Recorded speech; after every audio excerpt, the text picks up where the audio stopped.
Whoa, whoa, yeah, yeah. In 1985, the BBC told the story of Minnie Cooper. The 21-year-old had been in institution since he was 8, after setting fire to his own home. I just walked in, there was a whole box of matches. So I said, this is too much temptation. Free for the first time as an adult, he was struggling to fit into society. Everything I do gets reported back to the Home Office. And only when those restrictions are lifted will I really be free. 40 Minutes On revisits the original documentary and finds out what's happened since. I just reached the point where I couldn't cope anymore. I went to a factory yard, set fire to some wooden crates, and for that I received a life sentence.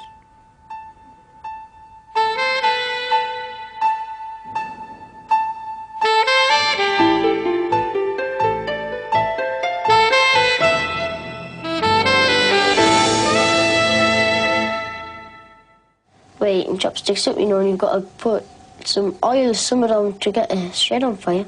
Or at least build... Minnie was first filmed by the BBC in 1975, while he was at the Aycliffe Assessment Centre. I was attracted to Minnie because I identified with him. I mean, he was like a Billy the Kid character. Minnie has this sort of effect on people who don't like the status quo determining how people should live. All come in with I hate the devil, right? Right. I was bowled over by it, absolutely stunned by it. I thought it was an astonishing portrait of a complex and very sad child who had such intelligence and such personality as a child. He was trying to find his own individuality. You feel it's better to be like you? Yes, it's getting us into trouble, but still I'm not going to let everyone just say this and say that. 10 years later, filmmaker Philippa Walker became interested in following up Minnie's story for 40 Minutes. What I'm attracted to as a filmmaker is the subject of identity, and Minnie, at the point that I made my film, was about to discover who he was, in a sense, in that he was going from the institution into the world. All these years in psychiatric care, what have they done for him? He's actually left high and dry. I thought it was one of the saddest films that we made, but it was also a film of enormous impact. It was a film that, I think it was about third or fourth in my series, made, in a sense, people sit up and think, hey, 40 Minutes has got something special. In 40 Minutes' time, we'll catch up with Minnie today. But first, the original 1985 documentary.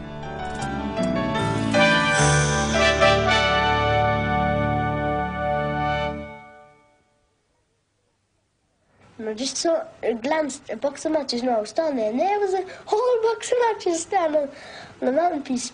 I says, I'll have them. So I just, you know, this cupboard, I just walked in, and there was a cupboard full of papers and all. So I said, this is too much temptation.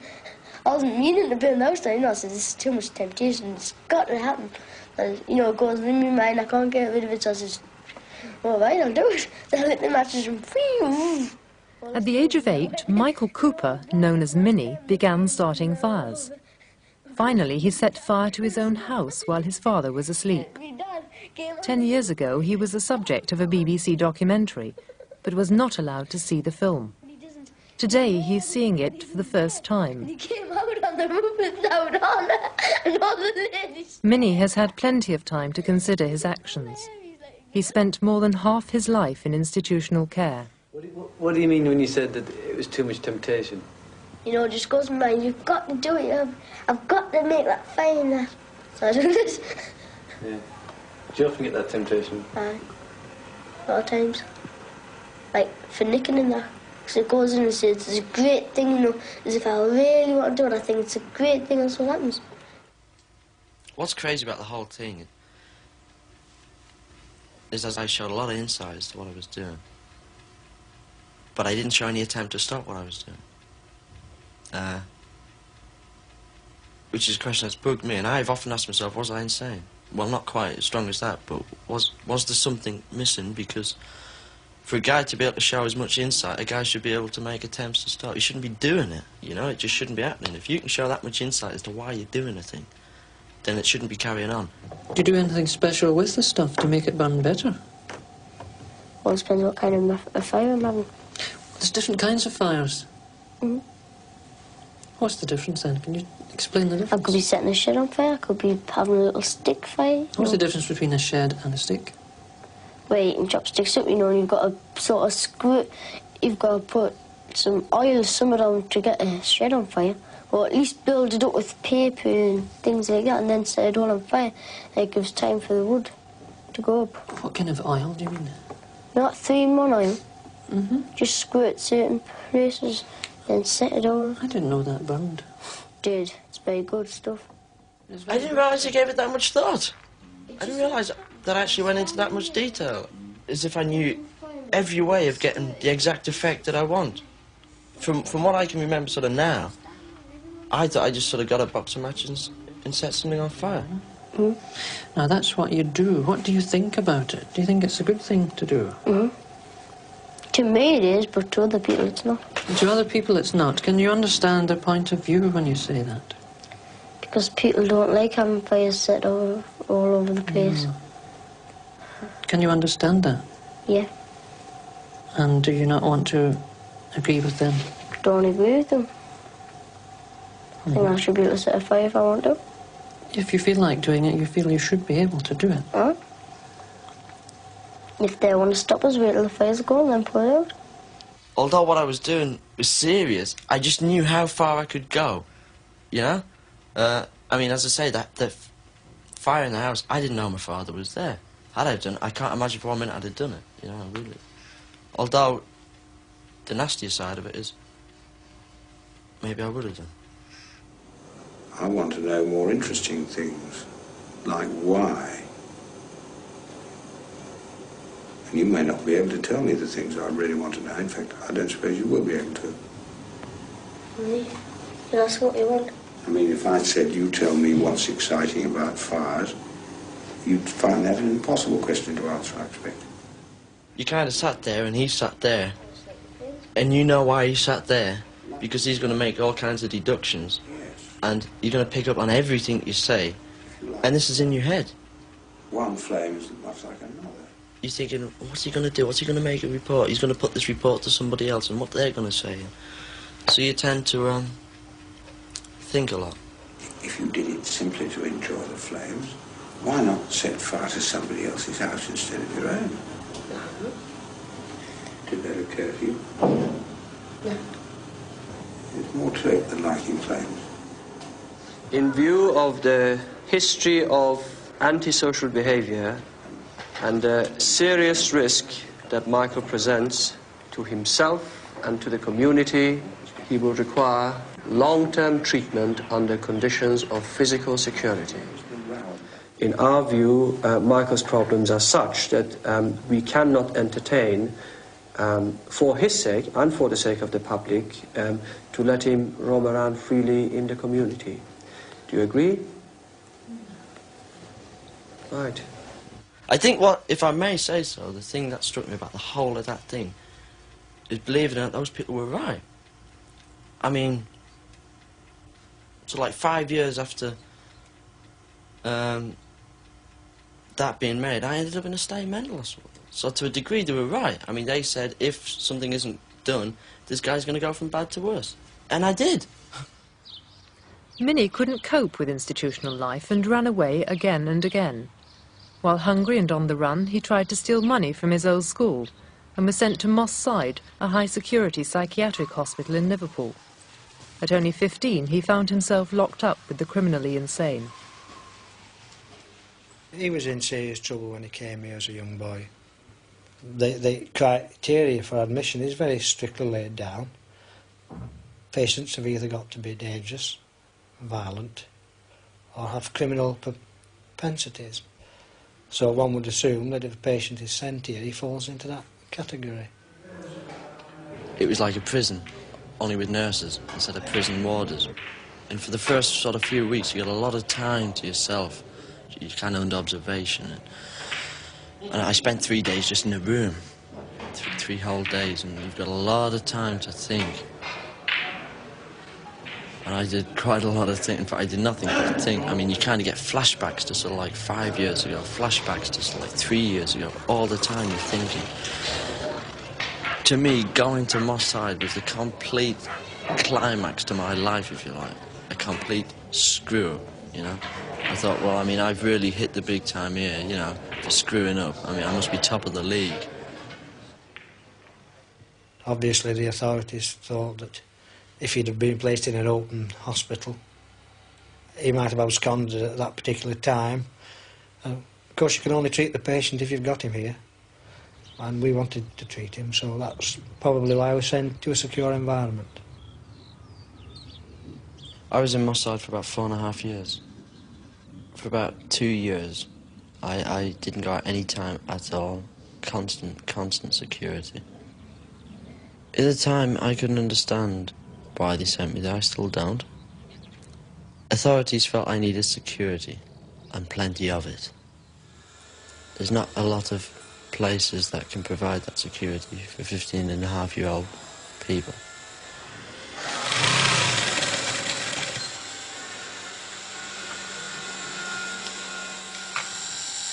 I've never been a violent person. I've never harmed anybody in my entire 21 years. You know, I've never caused physical harm to a single person.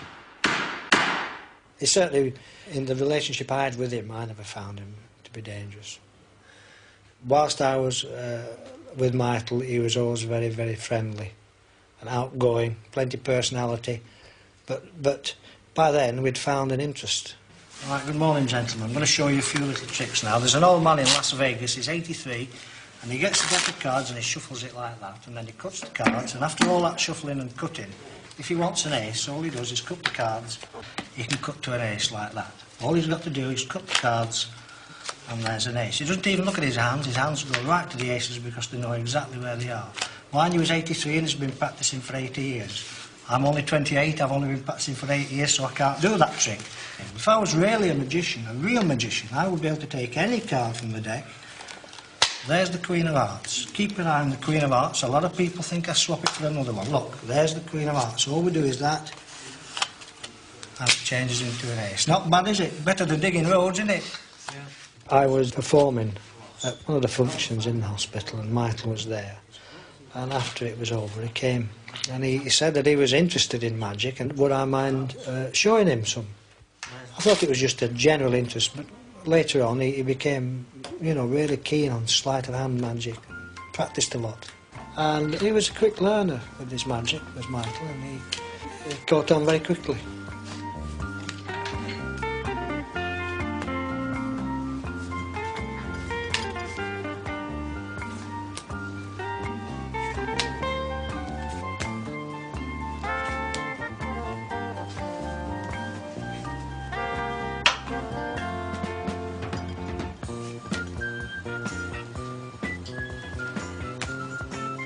Something else that you were cooking, an apron. Minnie is now out of Moss Side. At the age of 19, he was sent to a rehabilitation unit, from which he was conditionally discharged last year. His firelighting habit, a thing of the past. He lives in Mansfield in a local authority hostel for ex-mental patients. Even though he's been released, all his movements must still be referred to a social worker and a psychiatrist. Under Home Office rules, he can be recalled to hospital at any time. Everything I do gets reported back to the Home Office. I mean, if I spat off the end of here, the Home Office could send me back. It's really, you know, like that. One of the conditions of being let out is the liability to recall. They can recall me like that any time, any day. If they think that, in their opinions, I'm not fit or safe to be out on the streets anymore, then they can call me back. And only when those restrictions are lifted will I really be free. Minnie has found it a struggle returning to the outside world. At 21, he's had little contact with ordinary people and no practical experience of everyday life. He lives on social security and pins his hopes for the future on finding work as a magician. Last Christmas, a month after being let out, he got a job performing in the local pantomime. which whetted his appetite for a life in show business. People say to me, Christ, what are you doing wanting to be a magician? You've got no chance, you've been in institutions all your life. You know, I feel it's not an impossibility. You see, they have a brainwashing system in institutions. I mean, they've got to make you feel a failure. They've got to make you feel as though you're good for nothing, you know. You're here, and while you're here, you do what we say. And, you know, and people are telling you this, you sort of think, well, am I bloody mad? I mean, am I...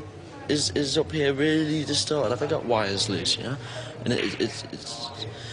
it's like being brainwashed because you're kind of drumming it in all the time. Well, I mean, I've always thought of myself as being normal. I mean, and people so far have told me that I'm intelligent and perfectly ordinary human being. And now people are beginning to say, well, perhaps we're not all that sure. Perhaps we were wrong in saying he was intelligent, normal.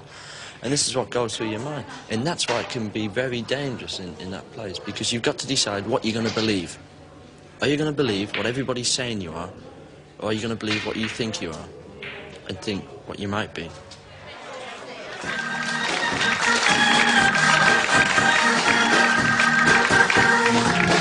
Whoa, whoa, yeah, yeah.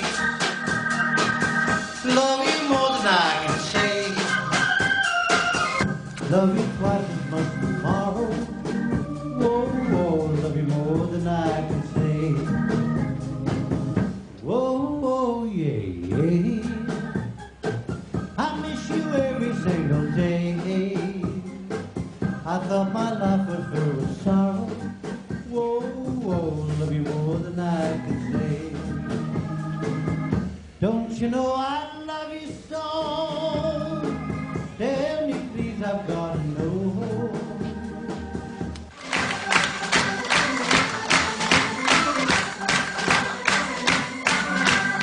Well, now we come to the highlight of the evening.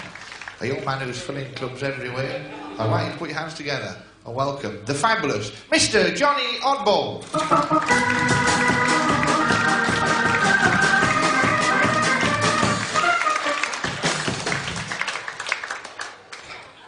Good evening. Oh, quick. I'm going to ask questions later, so you're going to have to be quick. It's great, this place. I'm not used to all the sophistication. The last time I was here, they made me wipe my feet on the way out. Do you know, I've got to take this off. I feel stupid wearing this. Do you know, if my mother saw me wearing this hat, she'd think I'm going to take it off. I got the air free with the socks. My mum doesn't like it though. She said, grow up, stupid, so I did. A little trick, ladies and gentlemen. First of all, a handkerchief, a blue one, that used to be a red one. And a red one, that used to be a blue one. You've seen this before, haven't you? Yeah. I'm going to place the bag, silks into the bag, and we're going to do an amazing trick. I'm going to make the silks change colour. Maestro. Oh, I like see-through wig. Could I have a drum roll, please? Ladies and gentlemen, the handkerchiefs have changed colour. Look at that. The red's changed back to blue, and the blue's changed back to red. Amazing. You like that, yeah? I tell you what, to prove it wasn't a fluke, I'll do it again. There we go. There, I'll get the sort into the bag. Now then, a little poem. Roses are red. Violets are blue. Each dominates constancy, love, that is true. But lilies, for purity, they're mostly white. And I saw lilies on the line last night. What a sight!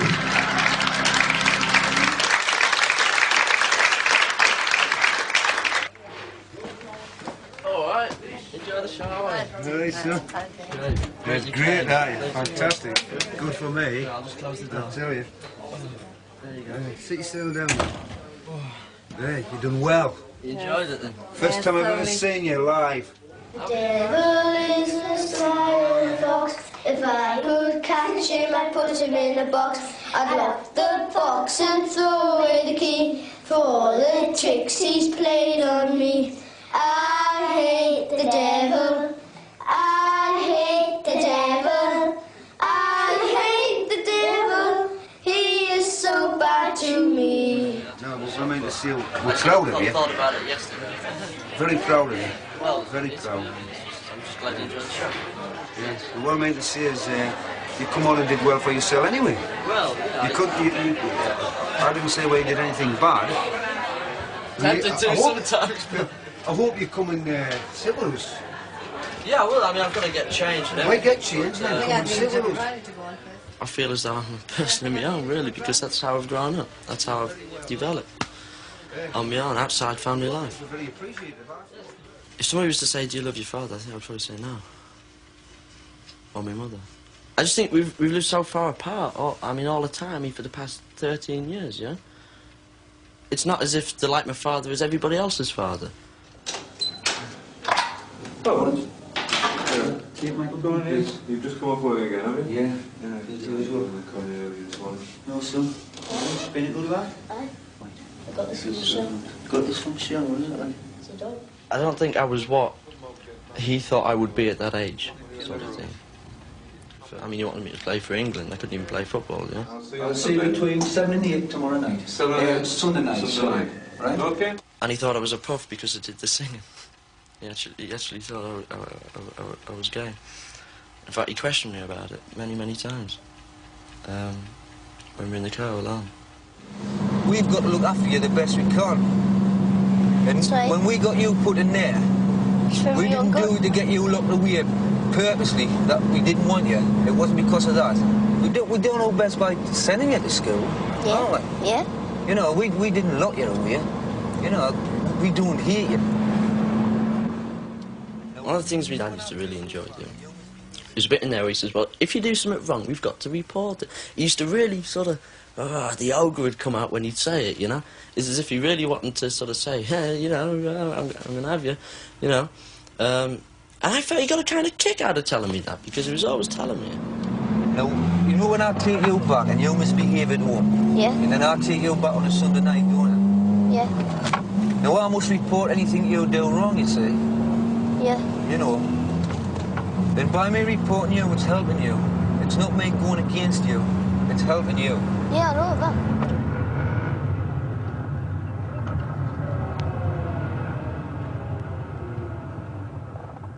We've got to live in here with them 4 children every day.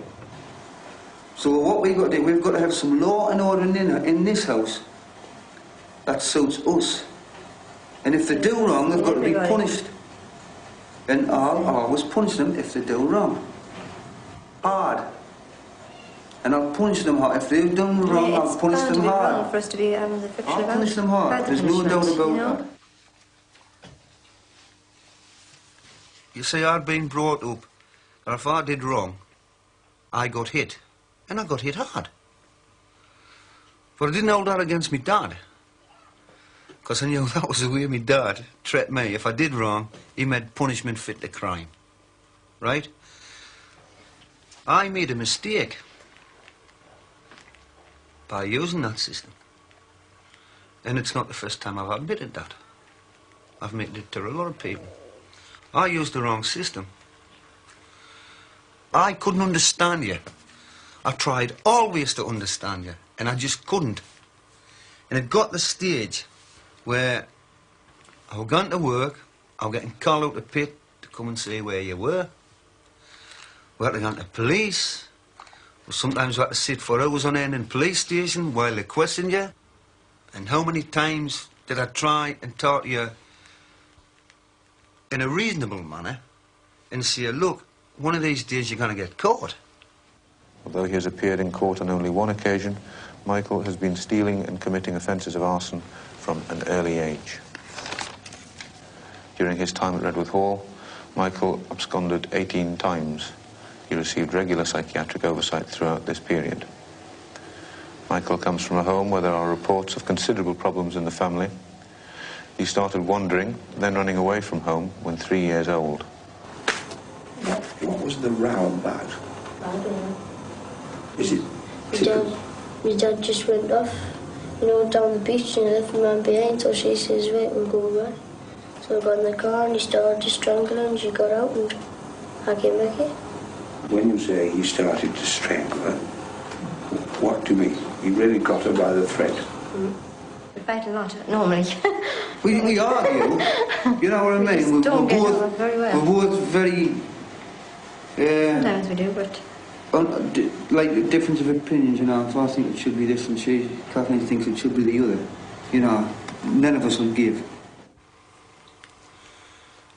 Michael was the one that thought, I'm going to have it my way.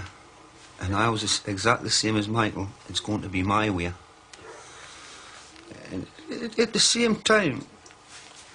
Oh, you're going to have something to say there. I wasn't. I was just listening to you, actually. At the same time, I think Michael had a system that he was perfectly right in what he'd done. You've got to remember, you know, he was only 11. He's only 11, I know that. But he was a very... He was a very grown-up little boy in some ways. Grown up enough in others. Yeah, I agree with that, Kathleen, yeah. I agree with that, what you say there. I think that would be the best way of putting it, the way your mum's put it. He was a clever lad.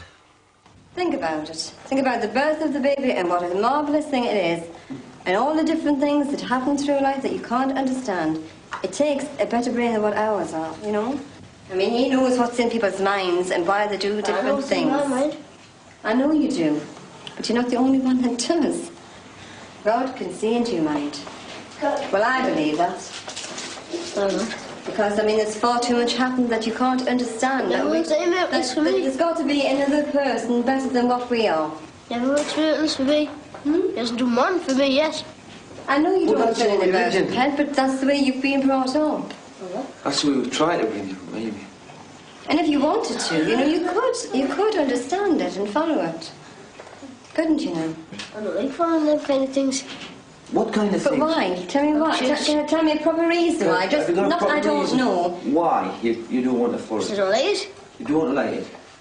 Right. And why don't you like it? Why don't you like it? I've never seen God. Well, you can't. Aye, but I believe him. That's right. You can't believe in anybody if you've never seen them. Oh, but you can. Look what he said to Downton Thomas. Who? I'm not a person that lets everyone just say this and say, right, we're sticking with this and that's it. You don't let other people telling me what we're sticking at and what we're doing. If I don't agree, I say I don't like doing it. You have your own opinions, strongly. Whereas other people who don't get into bother don't have their opinions strongly. Now, what do you think's better then? This is what I'm getting at. You feel it's better to be like you? Yes, it's getting us into trouble, but still I'm not going to let everyone just say this and say that. I think had we been, I mean, looking at it now, I mean, we can see, you know, you can see now where you went wrong. Oh, I've admitted that. I know where I went wrong, but I don't think I let him down. Because if I'd understood more then, maybe, I would have probably been able to understand why you're acting that way. You know, I can understand it now, but I couldn't understand it then because I just didn't have the time. He's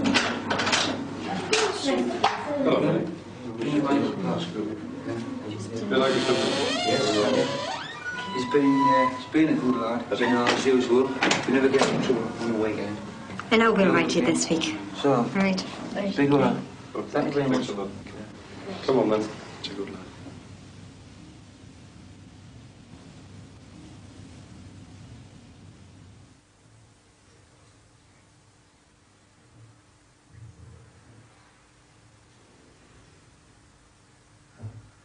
What I do resent them for, and what angers me, is the fact that when we've talked about this, they pass it off. It's nothing, it's happened. You deserved it, you know. It's not our fault. Who the bloody hell set the fire? Who bloody hell did this? It's nothing to do with us, pal. I get so angry sometimes, I can't even explain it, you know what I mean? You just want to accept any part in it. This is, you know? And it's so annoying when you think that everything's been passed over to you. And it can't be. It can't happen, you know?